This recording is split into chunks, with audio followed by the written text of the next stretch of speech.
A few years ago, I had a meeting in my office. Senator Voinovich was there, and handful of senators and some people from the administration, 8 or 10 of us around a table. And I remember this was the president's manufacturing czar at that point, Ron Bloom, who had worked with the steelworkers and also worked with on the auto rescue. And he said, everyone says they want more manufacturing in this country, but nobody wants their kid to do it. And you have heard that sentiment, you understand that sentiment, and you all recognize how wrong that sentiment is about what we do. Rich, nice to see you. I didn't see you were here. How important this is for our country and how important this is in our region. And my mission, ever since I heard Ron Bloom say that almost a decade ago, was, how do we change that? And there are a number of things we do. We need to get more Ohioans interested in these jobs.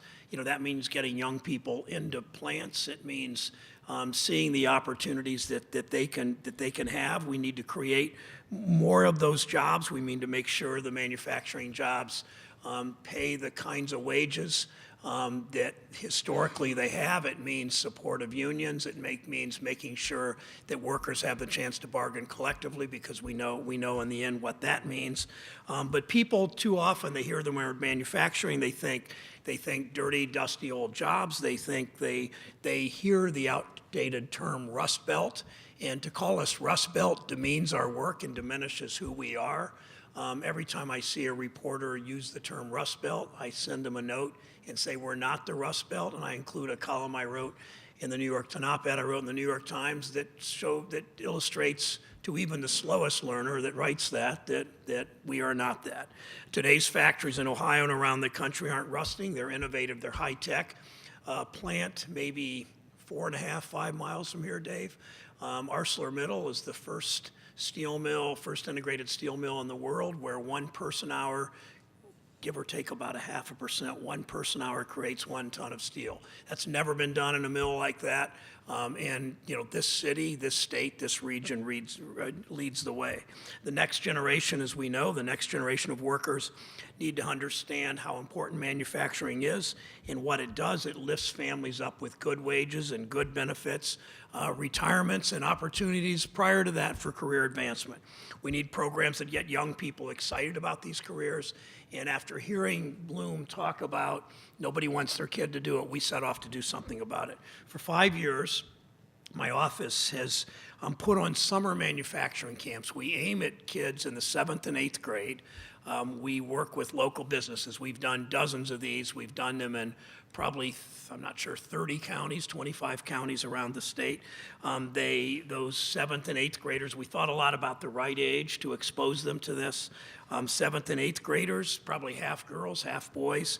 They visit actual engineering and manufacturing facilities to see where STEM education can take them when they finish school. And we figured that's the right time to do it. Earlier this year, and what we've seen is I talk to mothers and fathers who tell me that, my daughter in 7th grade she didn't like school much. She just was kind of drifting, and as kids often do at that age. And she said, going to this camp, it's a week long, and every day they go into a different place and talk to different kinds of people. It's very racially and gender diverse. It's very diverse from the kinds of manufacturing and engineers they're exposed to. And these mothers and fathers will say their kids have found sort of a new thing they want to do. And it means that, that an eighth grade girl in Cleveland or a 7th grade boy in Toledo, Rich, might want to be an engineer, might want to go to Tri-C and learn a technical skill, or might want to go into an electrician's apprentice program and work construction, or work renovating an auto plant, or doing whatever electricians do. Earlier this year, taking that further than these manufacturing camps, I was in Canton at the Ohio Gratings plant, about 60 miles south of here. They make steel and aluminum products for bridge decks and walkways and high-end architecture. I talked with 2 young workers there, Paul and Chris, who had gone through an apprenticeship program in high school run by a group in Stark County called Get Connected, to expose kids to these careers. And I've started doing a podcast with with Ohio workers. I interview 2, 3, 4, 5 workers. I talk to them for an hour to hour and a half each. People from the international president have asked me to these 2 young men and young women in Canton who are just starting off in their careers, and talk to them about their dreams and their hopes and why they wanted this job and what they see ahead for themselves. We interview workers about their careers and about sort of their next steps and their challenges. In this one episode at Ohio Gradings, this plant in Canton, we talked about how the apprenticeship program literally changed these young Ohioans' lives. They both in high school, neither really in high school, these 2 young men knew kind of where they were going, what they were doing. They had a vague idea that they liked mechanics and were pretty good at it. They liked building things and were pretty good at it. But it wasn't until this program Get Connected, that Paul particularly was able to broaden his horizons and see where that could take him. When I asked Chris what he's developed through this program that would take him toward a middle-class lifestyle, he said, I'm going to go way past the middle class. He said, I'm just going to blow right through that. These are the sorts of efforts that show kids can work in manufacturing and still dream big. And I see the look in some of these young, they're 18 years old, they're 20 years old, they're 25 years old. Some of them have had some problems, and many of them have had problems at home. Some of them have sort of started one way and want to go back another way. But you can see the potential in them. And in that context, the devastation that our trade policy has wreaked on industry generally. We're working to change that. We need a trade policy as we work with these kids to interest them in making things in manufacturing, in the trades or industrial America, whatever. We need a trade policy that puts Americans first, whether it's the administration decision on the 232 steel decision. I liked what the president did. I don't much like the way he did it, but no surprise there.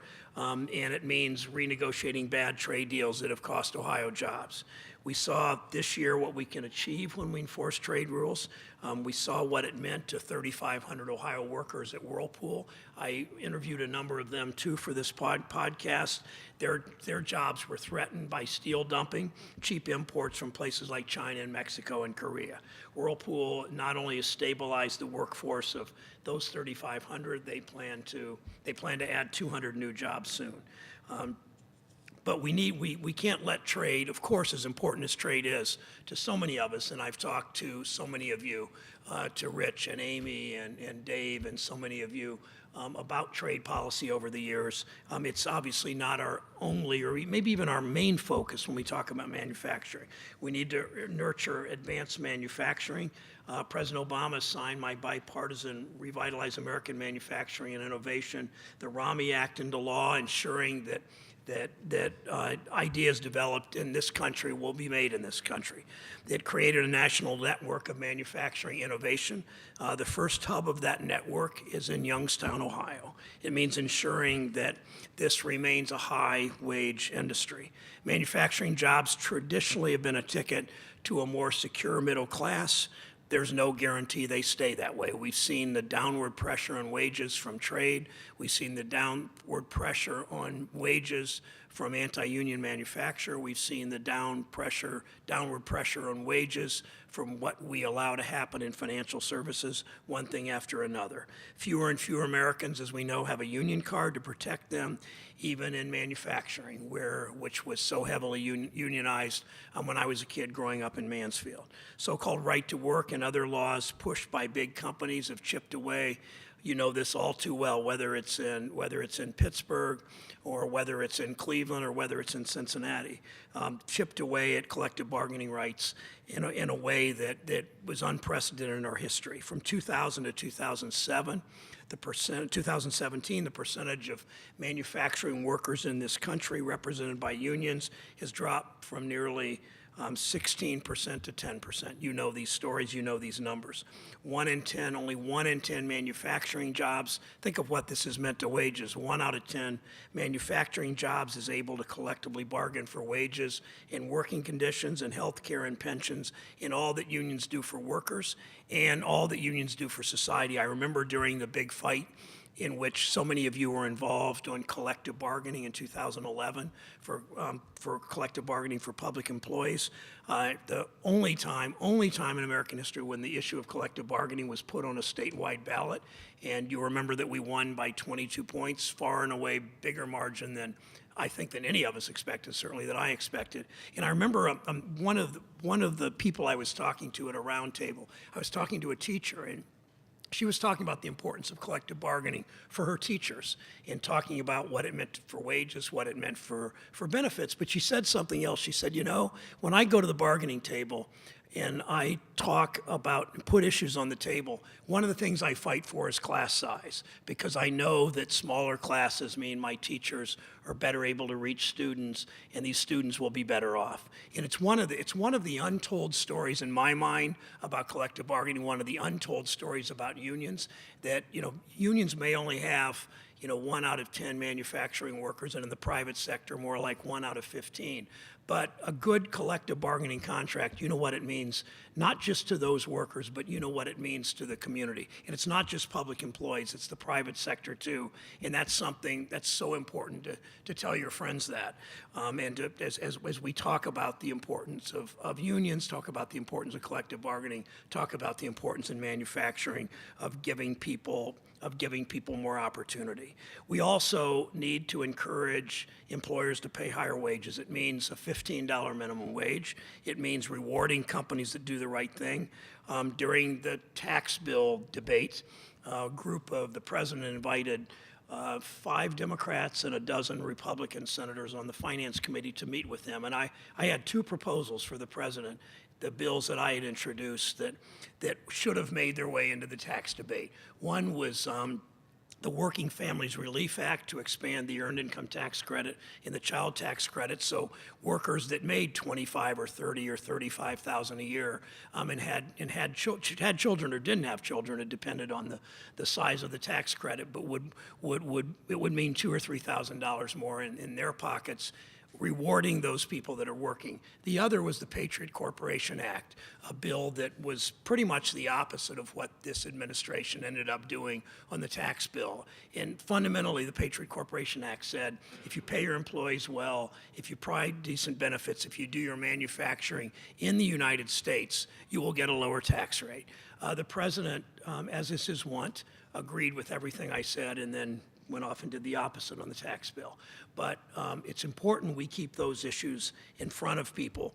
And the other part of the Patriot Corporation Act is the corporate freeloader fee. Those companies that pay a substandard wage, that pay $8 or $10 an hour, and don't provide benefits, those companies frankly rely on the rest of us to make up for those low wages. Those workers are eligible for Medicaid. Those workers are eligible for food stamps, for SNAP. Those workers are eligible for Section 8 housing. Those workers are eligible for the Earned Income Tax Credit. All things that our government should do for families in those economic circumstances. But why are we, in that sense, subsidizing low-wage corporations? That's why, as part of this tax bill, and my proposal to the president was that we do a corporate freeloader fee. Those companies that rely on taxpayers to, in essence, subsidize their wages, those companies should pay that corporate freeloader fee.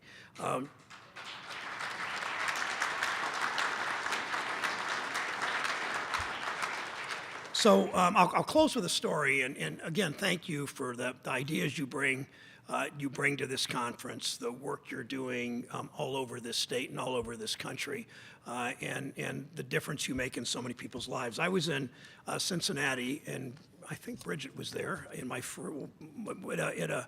a Cincinnati Labor Fed dinner several years ago, and sitting in the front table were 6 or 7 middle-aged women, racially diverse, all women, all middle-aged, and that somebody said they just signed their first union contract. They're custodians, and they signed a bargaining unit of 1,200 members, signed their first union contract with the Building Managers Association, I think it's called, of downtown Cincinnati. And I sat down at the table and I said, what's it mean? They'd signed their contract that day. So they were pretty excited. And I turned to the woman next to me. There's one seat at the table. I turned to the woman next to me and said, what's this mean to you to have a union? And she said, for the first time in my life, I'm 51 years old, first time in my life I have a paid 1-week vacation. Think about that. Think how many people in this country don't have a paid 1-week vacation, don't have family leave, don't have paternity or maternity leave, don't have all the things that those of you that are employers provide, those of you that are labor leaders here and labor activists bargain for and get, and how many in this country don't have it. And our charge is all about wages. It's all about giving those families the opportunity and the breaks and the decency that so many in this room have fought for so many decades. I'll stop and love to hear your questions. Questions?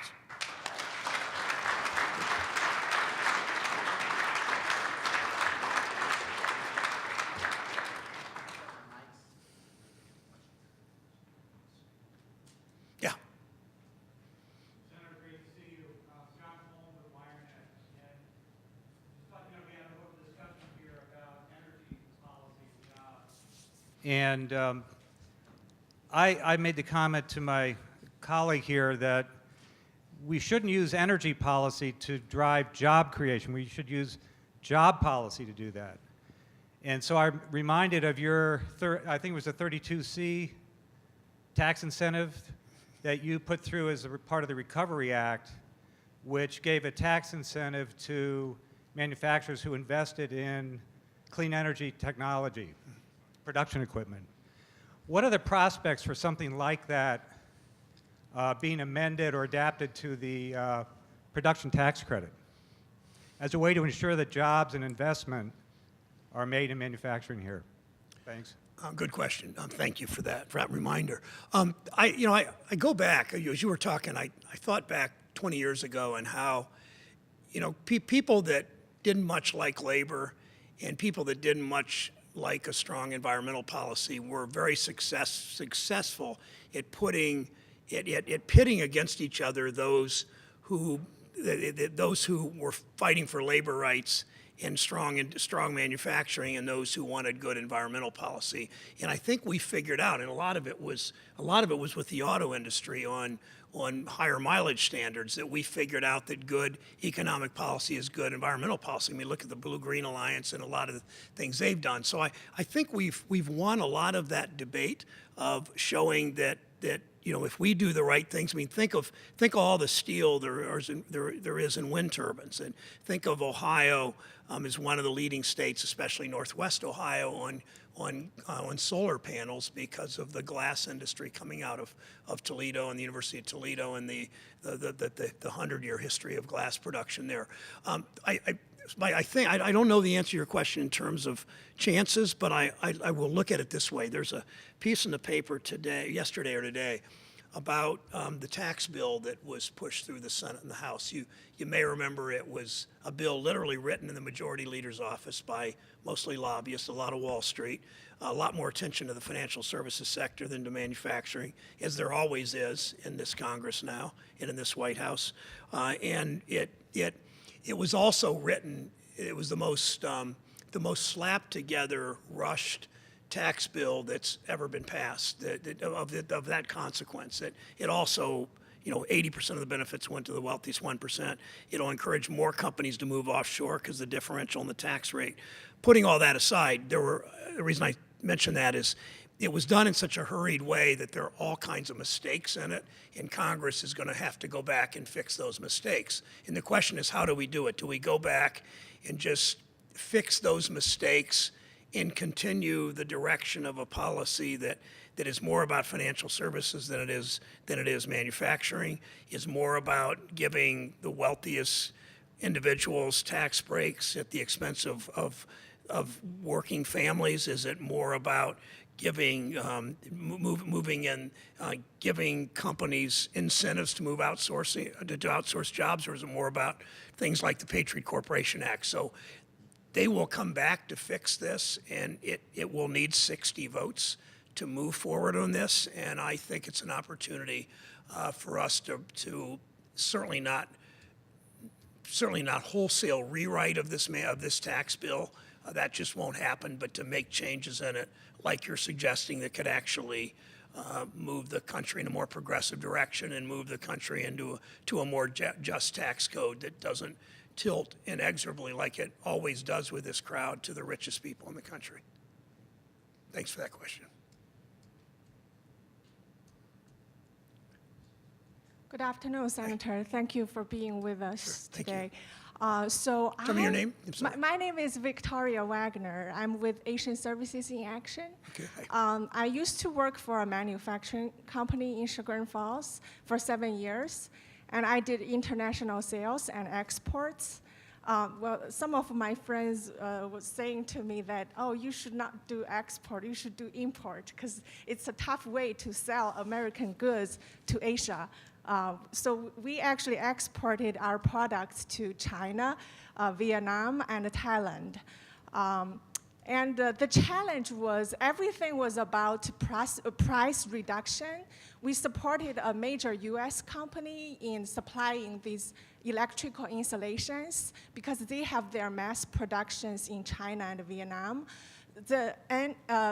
Well, it ended up that they developed local suppliers, so they kind of gradually stopped buying from us, from our Ohio company.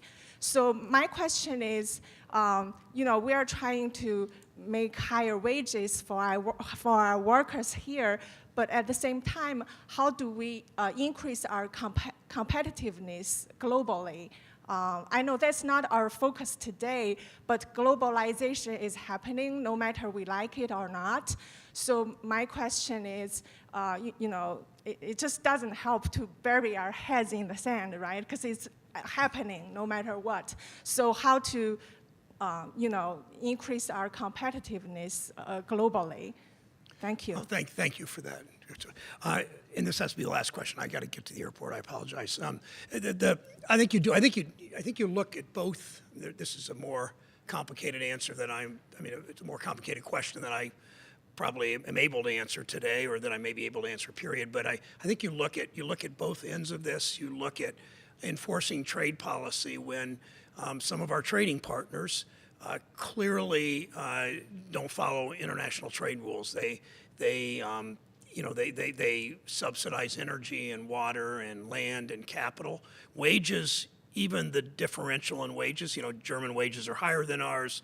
Most wages in East Asia and South Asia are significantly lower. We can still win. We can still compete on a level playing field with lower wages. We can't really compete when other countries subsidize energy and water and land and capital. That's part of the reason for our Level the Playing Field Act that I wrote and my office wrote, and we were able to get signed in the last administration, President Obama. So I think you enforce more aggressively trade laws, and those are particularly aimed at countries that don't play fair and countries that have mostly gamed the world trade the world trade regimen, if you will. The other part is we should be helping our small exporters. I don't worry about GE. GE knows how to do what it knows how to do and sell products around the world. But small companies, I remember my first years in the House, I worked with the Clinton administration those days to sort of scale up the Export Assistance Center, which is the federal government sort of working together from the Department of Commerce on licensing to the Department of Energy on energy issues, and assist local small companies that want to do more exports, because it's a complicated thing to figure out how to export a product into Hungary or to China or Japan or to France.